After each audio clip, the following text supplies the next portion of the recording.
দুই ম্যাচ বিরতি শেষে আবারও গোলের দেখা পেলেন লিওনেল মেসি। ভোরে ঘরের মাঠ চেজ স্টেডিয়ামে ডিসি ইউনাইটেডকে ৩-২ গোলে হারিয়ে এমএলএসে দাপুটে জয় তুলে নিয়েছেন ইন্টার মায়ামি। ম্যাচটি বলতে গেলে আর্জেন্টাইন মহাতারকার মেসিময় ছোঁয়ায় রঙিন হয়ে ওঠে। প্রথমার্ধের ৩৫ মিনিটে মায়ামিকে এগিয়ে দেন তাদেও আলেন্দে।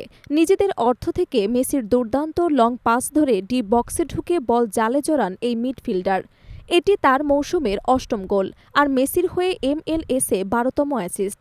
তবে দ্বিতীয়ার্ধের শুরুতেই ম্যাচে ফেরে ডিসি ইউনাইটেড। ৫৩ মিনিটে ব্রেন্ডন সার্ভানিয়ার ক্রসে মাথা ছুঁয়ে গোল করেন ক্রিশ্চিয়ান বেন্টেকে। কিন্তু বেশিক্ষণ স্বস্তি পায়নি অতিথিরা। ৬৬ মিনিটে স্কোরশিটে নাম তোলেন মেসি। জর্দি আলবার পাস থেকে ডি বক্সের ভেতর মাটি কামড়ানো শটে গোল করেন তিনি।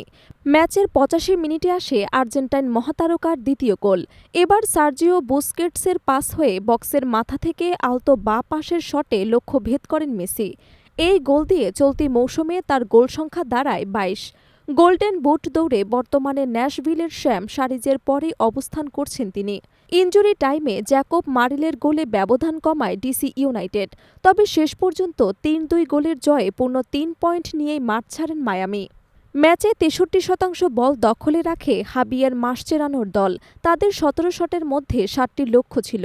অন্যদিকে ইউনাইটেড নেয় ১০টি শট, যার ৬টি টার্গেটে যায়।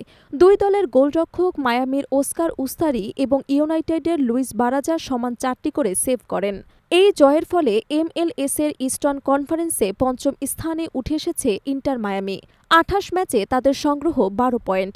শীর্ষে থাকা ফিলাডেলফিয়া ইউনাইটেডের পয়েন্ট ৬০, তবে তারা খেলেছে ৩ ম্যাচ বেশি। মৌসুমের শেষ দিকে এসে মায়ামির ছন্দময় পারফরম্যান্সে সমর্থকদের প্রত্যাশা বাড়ছেই।